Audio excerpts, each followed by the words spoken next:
अमेरिकेतील एका बंद तुरुंगात झालेली संशयास्पद आत्महत्या, अल्पवयीन मुली, जगातील सत्ताधीश आणि गुप्त फाईल्स ही केवळ हॉलिवूडची कथा नाही, तर जगाच्या राजकारणाला हादरवणाऱ्या स्फोटक वास्तवाचा बॉम्ब आहे.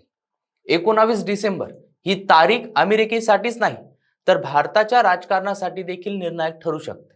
कारण याच दिवशी उघडणार आहे कुख्यात एप्स्टीन फाईल, ज्यामध्ये अनेक बड्या नेत्यांचे मुखवटे फाडू शकतात. आणि याच पार्श्वभूमीवर काँग्रेसचे ज्येष्ठ नेते पृथ्वीराज चव्हाण यांनी असा दावा केलाय की या फाईल्समध्ये माहितीमुळे भारताचा पंतप्रधान देखील बदलू शकतो.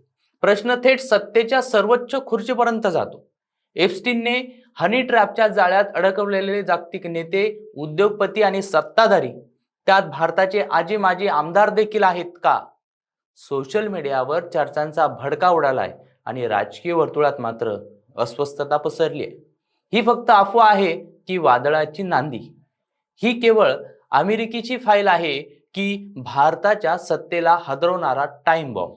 19 डिसेंबर नंतर नाव उघडे होतील, मुखवटे पडतील आणि इतिहासाची दिशा बदलेल का? पण उत्तरासाठी थोडं थांबावं लागणार, कारण ही गोष्ट या ठिकाणी संपणार नाही. गंभीर विषय आहे, थोडं समजून घेतलंच पाहिजे. त्यामुळं हा व्हिडिओ शेवटपर्यंत पहा. हा नेमका विषय काय तो तुम्हाला लक्षात येईल. नमस्कार मंडळी, तुम्ही पाहताय सत्य पे सत्ता, म्हणजे थोडक्यात पण महत्वाचं. अमेरिकेतील कुख्यात जेफ्री एप्स्टीन कान पुन्हा एकदा जगाच्या राजकारणाला हादरवण्याच्या तयारीत आहे. येत्या 19 डिसेंबर रोजी अमेरिकेच्या संसदेमध्ये एप्स्टीन फाईल अधिकृतपणे खुली होणार असून त्यातून समोर येणारी माहिती ही केवळ अमेरिकेपुरतं मर्यादित न राहता भारतासह संपूर्ण जगाच्या राजकारणावर दूरगामी परिणाम करणारी ठरू शकते. असा खळबळजनक दावा जो आहे तो काँग्रेसचे ज्येष्ठ नेते आणि माजी मुख्यमंत्री पृथ्वीराज चव्हाण यांनी केलेला आहे. त्यांच्या या वक्तव्यामुळे देशाच्या राजकीय वर्तुळात एकच खळबळ उडाली. खरंच भारताचा पंतप्रधान बदलू शकतो का? हा प्रश्न पुन्हा एकदा चर्चेच्या केंद्रस्थानी आला. पृथ्वीराज चव्हाण यांच्या मते एप्स्टीन फाईल्समध्ये भारतातील काही आजी माजी खासदारांची देखील नावं असल्याची चर्चा अमेरिकेमध्ये सुरू आहे. जेफ्री एप्स्टीनने जगभरातील प्रभावशाली राजकारणी, उद्योगपती, सत्ताधारी व्यक्तींना अल्पवयीन मुलीच्या माध्यमातून हनी ट्रॅपमध्ये अडकवलं असा आरोप अनेक वर्षांपासून होत आहे. हे प्रकरण केवळ लैंगिक शोषणापुरतं मर्यादित नसून जागतिक पातळीवर ब्लॅकमेलिंग, सत्तेचा गैरवापर आणि आंतरराष्ट्रीय राजकारणातील घाणेरडे वास्तव उघड करणार असल्याचं चव्हाण यांनी सांगितलं. जेफ्री एप्स्टीनने 1990च्या दशकापासून हा काळा उद्योग सुरू केला. अनेक अल्पवयीन मुलींनी अत्याचार विरोधात लैंगिक शोषणाच्या तक्रारी दाखल केल्या. सुरुवातीला त्याला अत्यंत सौम्य शिक्षा मिळाली, पण नंतर प्रकरण गंभीर होत गेलं. 2019 मध्ये न्यूयॉर्क मधील हाय सिक्युरिटी तुरुंगात त्याचा मृत्यू झाला. अधिकृतपणे आत्महत्या सांगण्यात आली, मात्र आजही लोकांना यावर विश्वास नाही. हाय सिक्युरिटी तुरुंगात दोर कुठून आला? पहारा असताना आत्महत्या कशी झाली? असे अनेक प्रश्न आजही अनुत्तरित आहेत. काही तज्ञांनी पोस्टमॉर्टम रिपोर्टच्या आधारे गळा दाबून हत्या झाल्याचा संशय व्यक्त केला होता, असं पृथ्वीराज चव्हाण यांनी सांगितलेलं आहे. या प्रकरणात जगातील अनेक बड्या नावांचा उल्लेख आधीच झालेला आहे. डोनाल्ड ट्रम्प, माजी राष्ट्राध्यक्ष बिल क्लिंटन, मायक्रोसॉफ्टचे संस्थापक बिल गेट्स, ब्रिटनचे युवराज प्रिन्स अँड्रू यांची नावे या प्रकरणाशी जोडली गेली. काहींनी आरोप फेटाळले, काहींनी भेटी मान्य केल्या, तर प्रिन्स अँड्रू यांनी आउट ऑफ कोर्ट सेटलमेंट केली. 100हून अधिक मुलींनी आपला वापर करून मोठ्या नेत्यांना अडकवण्यात आले अशा तक्रारी केल्यानंतर हे प्रकरण पुन्हा एकदा ऐरणीवर आलंय. आता अमेरिकेत पुढील वर्षी निवडणुका असल्या कारणानं एप्स्टीन फाईल्स दडपल्या गेल्या तर त्याचे राजकीय परिणाम भोगावे लागतील अशी भीती काही खासदारांनी व्यक्त केली. त्यामुळेच अमेरिकेच्या संसदेत कायदा पारित करून एप्स्टीनशी संबंधित कागदपत्रे एका महिन्याच्या आत सार्वजनिक करण्याचे आदेश देण्यात आले. याच पार्श्वभूमीवर 19 डिसेंबर ही तारीख अत्यंत महत्त्वाची ठरत आहे.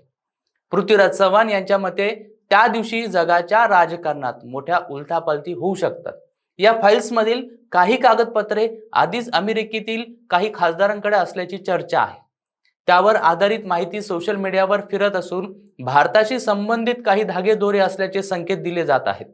अमेरिकेत सोशल मीडियावर भारतातील काही राजकारण्यांनाही हनी ट्रॅपमध्ये अडकवण्याचा प्रयत्न झाल्याची चर्चा सुरू आहे. त्यात काही आजी माजी खासदार देखील आहेत. यापेक्षा जास्त मी सध्या काही सांगणार नाही, असं सूचक विधान पृथ्वीराज चव्हाण यांनी केलं. याच दाव्याला पुढे नेत त्यांनी एक अत्यंत स्फोटक राजकीय तर्क मांडला. जर या प्रकरणामुळे भारतात राजकीय उलथापालथ झाली तर पंतप्रधानही बदलू शकतो, असं ते म्हणाले. विशेष म्हणजे तो पंतप्रधान काँग्रेसचा किंवा बारामतीचा नसेल, झाला तर तो भाजपचाच आणि नागपूरशी संबंधित असेल, असं विधान त्यांनी याआधीही केलं होतं आणि आताही ते त्यावर ठाम आहे. त्यांच्या या वक्तव्यामुळे भाजपच्या अंतर्गत राजकारणावर, संघाच्या भूमिकेवर आणि सत्ता केंद्रावर चर्चा सुरू झालेली. पृथ्वीराज चव्हाण यांनी यावेळी पंतप्रधान नरेंद्र मोदींच्या परराष्ट्र धोरणावरही जोरदार टीका केली.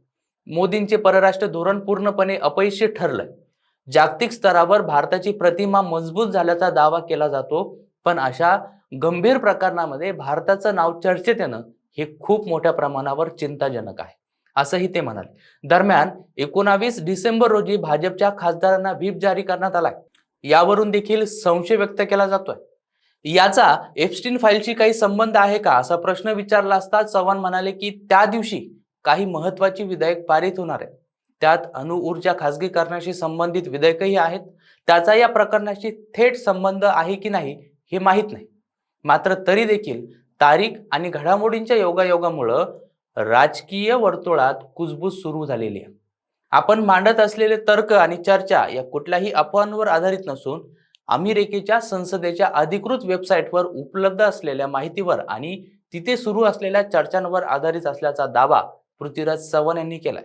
त्यामुळं 19 डिसेंबर नंतर नेमकं काय समोर येतं, कोणाची नावं उघड होतात आणि त्याचे भारताच्या राजकारणावर काय परिणाम होतात, याकडे आता संपूर्ण देशाचं लक्ष लागलेलं आहे. एक गोष्ट मात्र स्पष्ट आहे बरं का, एप्स्टीन कांड हे केवळ एक लैंगिक शोषण प्रकरण नसून सत्तेच्या सर्वोच्च पातळीवरील काळी बाजू मांडणारा किंवा उघड करणारा जागतिक स्फोट ठरू शकतो. आणि जर पृथ्वीराज चव्हाण यांचे दावे खरे ठरले तर येणारा दिवस भारताच्या राजकारणासाठी अत्यंत निर्णायक ठरणार आहे. या सर्व प्रकरणाकडे आता संपूर्ण देशाचं लक्ष लागलेलं आहे. येणाऱ्या दिवसात कोणाची नावं समोर येतात, काय घडामोडी घडतात हे पाहणं तेवढंच महत्त्वाचं ठरणार आहे. बाकी मंडळी, तुम्हाला याबाबत काय वाटतं ते कमेंट करून नक्कीच कळवा आणि अशाच माहितीपूर्ण व्हिडिओसाठी पाहत राहा सत्य पे सत्ता, म्हणजे थोडक्यात पण महत्त्वाचं. या ॲलर्जीचा फार त्रास होतो. रोजची सर्दी, शिंका, डोळ्यांची जळजळ, नाकातून पाणी, काहीतरी उपाय सांगा हो. डॉक्टर चाटेज होमिओपॅथी क्लिनिक, लगेच भेट, उपचार सुरू कर, महिन्याभरात फरक पडेल. अच्छा. सत्य. संपर्क 9595727107.